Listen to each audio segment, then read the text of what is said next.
We start with that breaking news from Niger, where at least 17 soldiers have been killed in an ambush. The military leadership says that its troops were attacked by an armed group near the Tillaberi region. It also said its forces killed several of the fighters. Ahmed Idris is in the Nigerian town of Katsina. That's near the border with Niger. Ahmed, this broke just a few moments ago. What do you know at this early stage?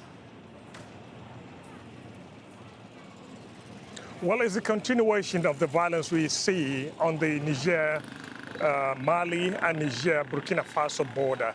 This attack happened days after another one that killed several Nigerian soldiers on the border with Burkina Faso. So it looks like the whole thing is spreading faster.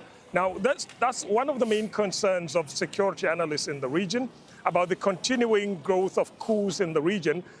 If you look at Mali and Burkina Faso, despite the presence of mercenaries like Wagner on their territory, they still continue to face attacks from these armed groups allied to Al-Qaeda and ISIL that have been operating in that region for a long time. And now with the current attack, this is the fifth attack, by the way, in less than 3 weeks since the coup in Niger Republic. And the more these continue to go on, the less credible the statement by the military authorities in Niger that they have overthrown Mohamed Bazoum simply because of the deteriorating security situation in Niger. So it's undermining their credibility as a force or as a unit or as a government to fight insecurity in the region. And that's the concern of many people.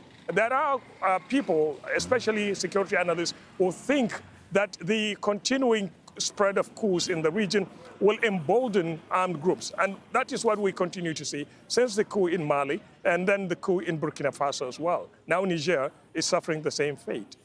Ahmed, it bears repeating this fundamental point that you made, that this latest coup, and it was the case with previous coups in Mali as well, this latest coup was justified officially on the premise that the now deposed president had not done a good job of fighting the insurgent groups. And as you rightly pointed out, there have been multiple attacks since the coup took place. Do we know if the junta has changed anything to its military readiness or to its tactics to effectively fight these insurgent groups? I think rather than improve the security situation, it has even gotten worse. Remember, the Americans and the French have been training French forces, especially the Americans, but with the suspension of such partnership or agreements with the Nigerian forces, it makes life a lot more difficult. It will be difficult for Niger now to source for equipment, to source for the weaponry to deal with the rising cases of attacks by these armed groups in the Sahel. And then, of course, the concern is that Niger doesn't have enough resources to go and source these weapons or other technical advice outside the country. It may have to rely on countries like Mali and Burkina Faso for expertise and also support from the mercenary groups that have been operating in these two countries. But how much can they give? How long will that be? Simply because they too are facing a similar problem. They're trying as much as they can to rein in these attacks on their territory, and we don't see much progress in that regard.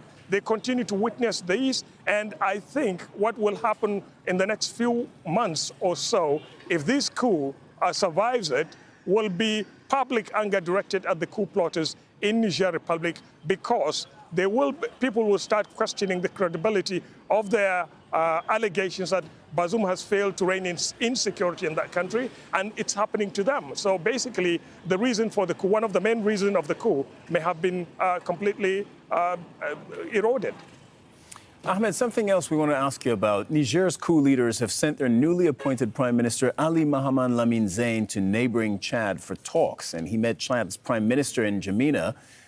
Niger's junta maintains that it's open to talks on solving regional disputes triggered by the coup 3 weeks ago. What can we make of this visit to Chad, Ahmed? It could be two things. First, of course, is to pull more countries, more friends on the side of the military regime in Niamey.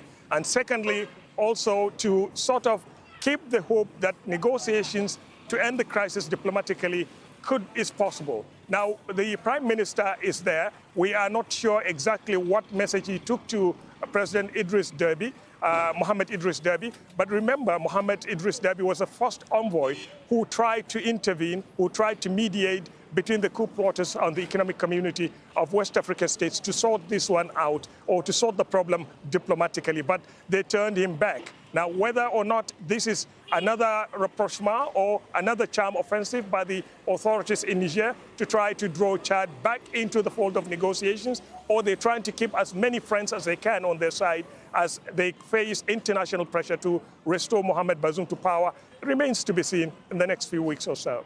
And Ahmed Idris, thanks for all your reporting and putting vital context around all of this. That's Ahmed Idris reporting from Katsina in Nigeria, near the border with Niger. Russian drone strikes have damaged grain silos and warehouses in one of Ukraine's ports on the Danube River. The governor of Odessa region says the area was hit twice in overnight drone attacks. The river ports are now the main export